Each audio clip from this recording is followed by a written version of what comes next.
Hello my dear student, you are again very welcome to my YouTube channel AK's Classes।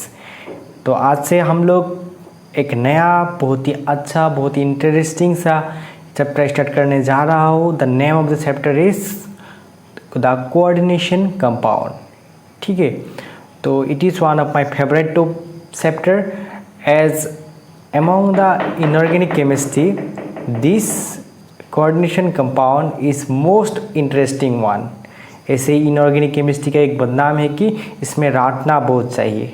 ठीक है, अभी से इस चैप्टर पढ़ने के बाद से आप लोगों को वो जो मतलब जो एक मीथ है ना एक ऑन इनऑर्गेनिक केमिस्ट्री, वो आज से ख़त्म होने वाला है। क्योंकि ये जो coordination compound this is not a chapter who is you need to do ratification. ठीक है, यहाँ पे रटना नहीं है, यहाँ पे क्या करना है विथ ट्रिक्स एंड ट्रिप्स बहुत मज़े से इसको सीखना है। ठीक है, it is very interesting. Okay, मतलब यहाँ से मॉडर्न इनऑर्गेनिक केमिस्ट्री का शुरुआत भी कह सकते हो। ठीक है, तो चलो आज का ये लेसन में हम लोग इस चैप्टर का ओवरव्यू लेने वाला है। मतलब कोऑर्डिनेशन कंपाउंड चैप्टर में हम लोगों को क्या क्या पढ़ना है। ठीक है, और इसमें एग्ज़ाम में इसका वेटेज कितना है, यहाँ से कितना क्वेश्चन आ सकता है, और मोस्ट इम्पॉर्टेंटली इस चैप्टर का कौन सा टॉपिक बहुत ही ज़्यादा इम्पॉर्टेंट है, जहाँ से हर साल क्वेश्चन बनता ही है, whether it is for your board exam और योर कम्पिटिटिव एग्ज़ाम। ठीक है, तो a lot to know, a lot to discuss.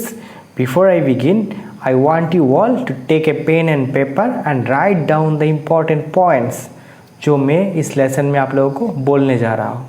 ठीक है, तो बिना देरी करके चलो स्टार्ट करते हैं इसका लेसन।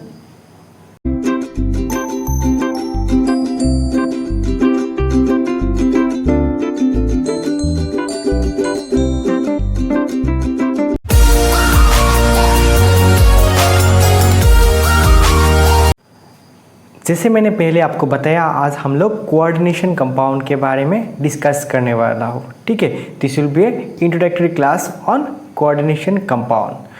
ठीक है, तो कोऑर्डिनेशन कंपाउंड होता क्या है? कोऑर्डिनेशन कंपाउंड दो ही वर्ड है, एक है कोऑर्डिनेशन और एक है कंपाउंड। तो कोऑर्डिनेशन क्या होता है?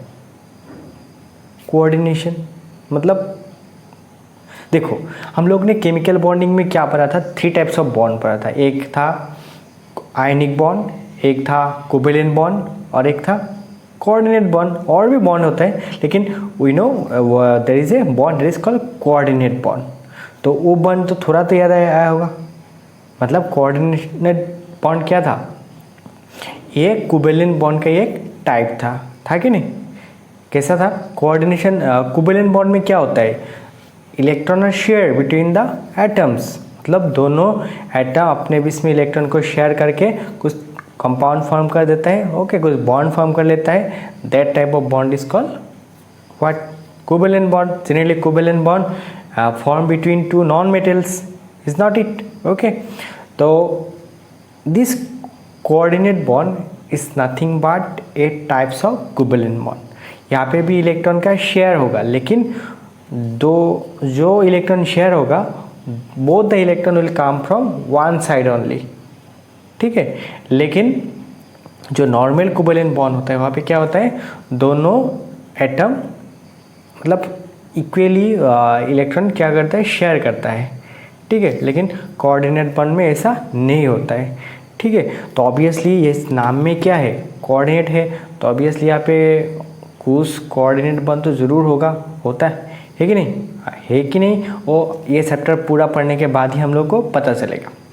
ठीक है, एक्चुअली क्या है, पहले मतलब बहुत पहले जो कलर होता था वो सब बहुत महंगा होता था। क्योंकि जो टेम्पररी कलर होता था दैट कलर्स मतलब अगर बारिश में बिक गया होगा, सनलाइट में आ गया होगा, वो कलर सब मतलब डिसकलर हो जाता था, स्पेशली द ब्लू कलर। ठीक है, एक साइंटिस्ट था, मैं नाम भूल गया, उन्होंने कलर डिस्कवर किया था, इसका नाम था प्रोसियन ब्लू।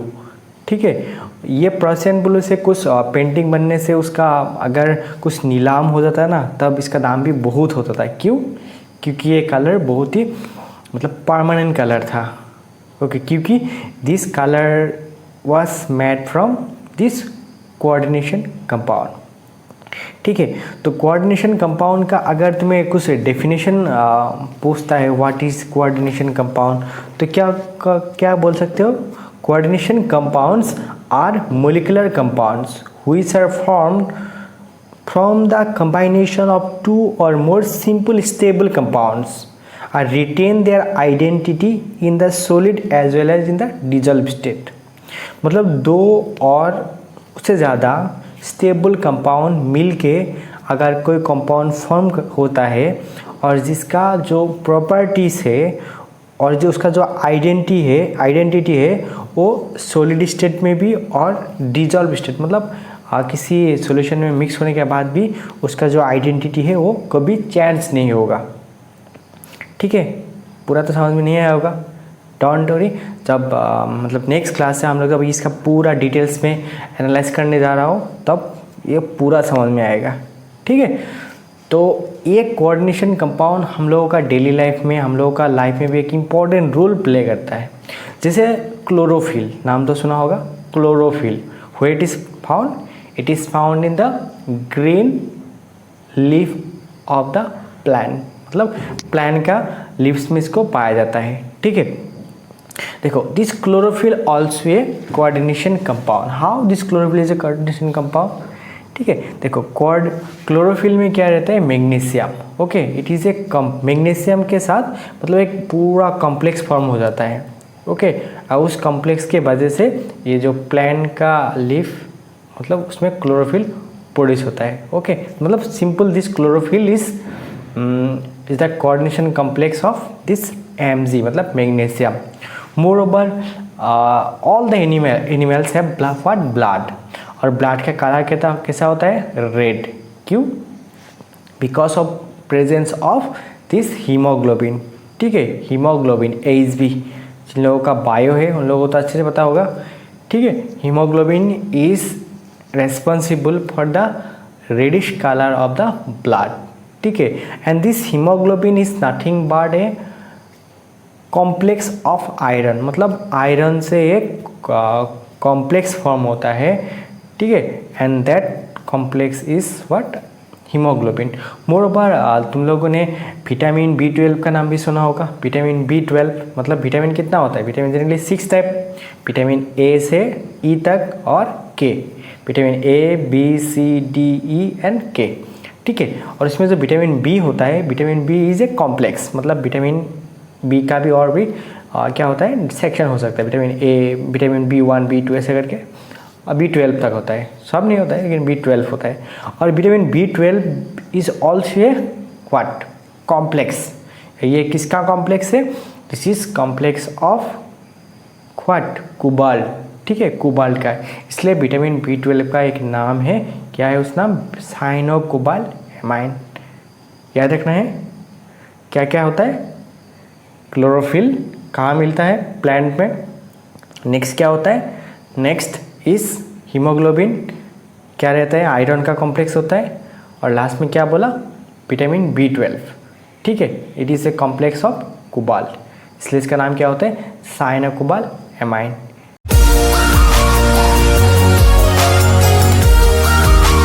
ओके, तो अभी हम लोग देखेंगे इस चैप्टर में है क्या क्या है, मतलब इस चैप्टर में पढ़ना क्या क्या है। What are the important for your examination point of view. देखो, अगर तुम्हारे पास NCERT बुक्स है, तुम क्या करो? कंटेंट्स को निकालो, और कंटेंट्स में जो यूनिट नंबर 9 है वहाँ पे देखो 9.1 से 9.8 मतलब 8 इम्पॉर्टेंट टॉपिक्स है जो तुम्हें पढ़ना है।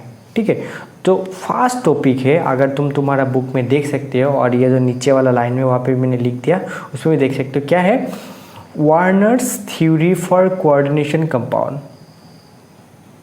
सबसे पहले क्या पढ़ना है? वार्नर बोल के एक साइंटिस्ट थे, अल्फ्रेड वार्नर, जिन्होंने फर्स्ट कोऑर्डिनेशन कंपाउंड्स के ऊपर डिस्कस किया था, उनके बारे में पढ़ना है। वो थ्योरी क्या था उसके बारे में पढ़ना है। एक्चुअली क्या होता है? सॉल्ट, जैसे NaCl, सोडियम क्लोराइड, एक सॉल्ट है, और कैसा सॉल्ट है? Simple salt. और कभी कभी दो सॉल्ट मिल के एक सॉल्ट होता है, जैसे कार्नाइट, ठीक है, वो क्या होता है, वो कॉम्प्लेक्स सॉल्ट होता है और उसको डाबल सॉल्ट भी बोलता है, ठीक है, डाबल सॉल्ट।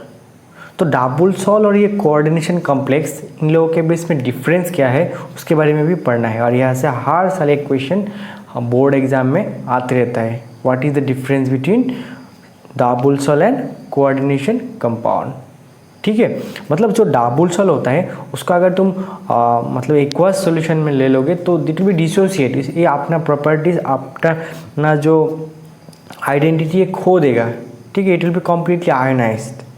बट ये जो कोऑर्डिनेशन कॉम्प्लेक्स है ये अपना आइडेंटिटी कभी नहीं खोता है। तो ये सब के बारे में हम लोग वार्नर थ्योरी में पूरा अच्छे से मतलब वार्नर का जो पोस्टुलेट है वो सब भी पढ़ेंगे और उसके साथ हम लोग इसका डिफरेंस भी वहाँ पे देख लेंगे, ठीक है। और सेकेंड पॉइंट जिसको 9.2 में है, क्या है देखो बुक में क्या है, definition of some important terms pertaining to coordination compounds. मतलब कोऑर्डिनेशन कंपाउंड्स का रिलेटेड कुछ इम्पॉर्टेंट टर्म्स जो तुम लोग को इससे पहले नहीं मिला, अभी इसमें नया नया करके सीखना पड़ेगा, ठीक है। जैसे कि लिगैंड क्या होता है, लिगैंड का भी टाइप होता है, ठीक है। एक होता है coordination complex, coordination sphere, coordination number, polyhedron, ठीक है। ये सब क्या है, बहुत ही मज़ेदार है, ठीक है, बहुत ही इंटरेस्टिंग सा है, जब हम लोग सीखेंगे तब पता चलेगा, ठीक है। तो इसके बारे में भी हम लोग को सीखना है, क्या कुछ basic terminology related to this coordination complex, हो गया। तो 9.3 में क्या पढ़ना है, नोमेनक्लेचर ऑफ कोऑर्डिनेशन कंपाउंड। जैसे ऑर्गेनिक में तुम लोगों को क्या सीखा, you have learn the IUPAC nomenclature of organic compound, ठीक उसी तरह you need to learn the IUPAC nomenclature of this coordination compound। और मैं गारंटी देके बोलता हूँ हर साल in your board exam one question is there from this nomenclature of coordination compound। बहुत ही आसान है, बहुत ही मज़ेदार है, तो हम लोग उसको भी यहाँ पे सीखने वाला है, ठीक है। तो 9.4 मतलब जो इम्पोर्टेंट टॉपिक यहाँ पे हम लोग को सीखना है वो क्या है, आइसोमरिज्म इन कोऑर्डिनेशन कंपाउंड्स। देखो, in your class 11 you have learn the isomerism of organic compound, ठीक है। जैसे आइसोमरिज्म कितना टाइप का था, स्ट्रक्चरल एंड स्टीरियोआइसोमर, ठीक उसी तरह यहाँ पे भी तुम लोगों को सीखना है structural isomerism of coordination compound and stereoisomerism of coordination compound. तो स्ट्रक्चर का 2-3 क्या होगा, ऑब्वियसली 2-3 भाग हो, जैसे वहाँ पे क्या था, chain isomerism, functional group isomerism, position isomerism, ठीक है। तो उसी तरह यहाँ पे भी कुछ डेफिनेटली कुछ क्या होगा, ब्रांच होगा, उसके भी हम लोग सीखना है, ओके। तो सीख लेंगे मज़े से, ठीक है। नेक्स्ट स्टीरियो आइसोमरिज्म में हम लोग क्या पढ़ा था, symmetrical isomerism, GI cis trans जो होता था, ऐसा करके रहने से सिस, ऐसा करके होने से क्या था ट्रांस, मतलब पूरा ऐसे करके सिस और उल्टा होने से ट्रांस, ठीक उसी तरह यहाँ पे भी हम लोग को सिमेट्रिकल आइसोमरिज्म सीखना है। और उसके बाद इस बार जो ऑर्गेनिक में पढ़ रहे हो in your haloalkane haloarene what optical isomerism, और उस कोऑर्डिनेशन कंपाउंड का ऑप्टिकल आइसोमरिज्म भी यहाँ पे सीखना है, ठीक है। Very easy and very interesting. और as you have already learn this in your organic compound, this will be very easy, it will take a little effort for you to learn this, हो गया। तो isomerism हो गया। तो next में क्या पढ़ना है, bonding in coordination compounds. Coordination compounds में बॉन्डिंग कैसे होता है, ठीक है। इस बॉन्डिंग के बारे में पढ़ने के लिए you need to learn two theory, this is bit very new for you. एक होता है valence bond theory, VBT, valence bond theory, VBT, ठीक है। बहुत ही मज़ेदार है, नीट और जे पॉइंट ऑफ व्यू ये टॉपिक बहुत ही ज़्यादा इम्पॉर्टेंट है, हर साल नीट में, जे मेंस में यहाँ से क्वेश्चन आते रहता है, ठीक है। तो इसको सीखना है, बैलेंस बॉन्ड थ्योरी बहुत ही मज़ेदार है और इंटरेस्टिंग सा है। When we learn you feel it, okay. उसके बाद we need to learn another topic that is CFT, crystal field theory, crystal field theory. Obviously नाम से पता चल रहा है क्रिस्टल। ओके, तो इसका कंसेप्ट भी हम लोगों को क्या होना पड़ेगा, क्रिस्टल क्लियर होना पड़ेगा, क्योंकि this is the most wanted topic for your entrance point of view as well as for your board exam. ठीक है, नीट 2019 में भी दिस क्रिस्टल फील्ड के ऊपर से भी एक क्वेश्चन आ गया था। तो obviously this is a most wanted topic for the examiners, मतलब एग्जामिनर्स फेवरेट टॉपिक। अगर ये टॉपिक एग्जामिनर्स का फेवरेट है, obviously as a student, as a aspirant, ये आपके लिए भी एक बहुत ही इम्पॉर्टेंट टॉपिक है, तो उसको भी हम लोग सीखेंगे। ठीक है, तो उसके बाद क्या करना है, bonding metal carbonyl. Metal carbonyl में कैसे बॉन्ड होता है, मेटल मेटल, कार्बोनिल्स, कार्बन के ऊपर डबल बॉन्ड ओ रहने से क्या होता है, कार्बोनिल। ओके, तो कार्बोनिल कंपाउंड क्या क्या होता है, एल्डिहाइड, कीटोन होता है कि नहीं। तो उसी मतलब मेटल कार्बोनिल के ऊपर भी एक बॉन्डिंग यहाँ पे हम लोगों को पढ़ना है। ठीक है, उसके बाद जो 9.7 है उसमें क्या पढ़ना है, stability of coordination compound. Coordination compound का स्टेबिलिटी कैसा होता है, इन लोगों का स्टेबिलिटी ऑर्डर क्या होता है, इन लोग स्टेबल क्यों होता है, अगर ये लोग स्टेबल नहीं है तो क्यों नहीं है। ठीक है, तो उसके बारे में हम लोग यहाँ पे देखेंगे, बहुत मज़ा है, मज़े से पढ़ेंगे। और एट लास्ट क्या पढ़ना है, ये चैप्टर हम लोग क्यों पढ़ा, why this coordination compound, why, ये तुम लोगों के बुक में क्यों दिया हुआ है, why we need to learn about this coordination compound. Obviously इन लोगों का कुछ बहुत ही इंपॉर्टेंस है, यूज़ एप्लीकेशन होगा in our daily life, in our day to day life. Okay, तो इसलिए एट लास्ट क्या सीखना है, importance and application of coordination compound होगा। जब एक इसका इम्पोर्टेंस हम लोग सीख लेंगे, उसके बाद नेक्स्ट लेक्शन में हम लोग क्या सीखेंगे, we will practise some important questions, PYQ। PYQ क्या होता है, PYQ is previous years question. After that we will discuss some previous year question. Okay, तो आप लोगों को क्या करना है, आप लोगों को NCERT बुक से एक बार प्लीज़ इस टॉपिक को रीड कर लेना है। और आपको पास अगर यहाँ का कोई भी एक बुक है, प्रदीप से, ABC है, ठीक है, दिनेश का बुक से, आप लोग क्या करो, उसको प्लीज़ निकाल के उस टॉपिक को खुद से पढ़ना शुरू कर दो।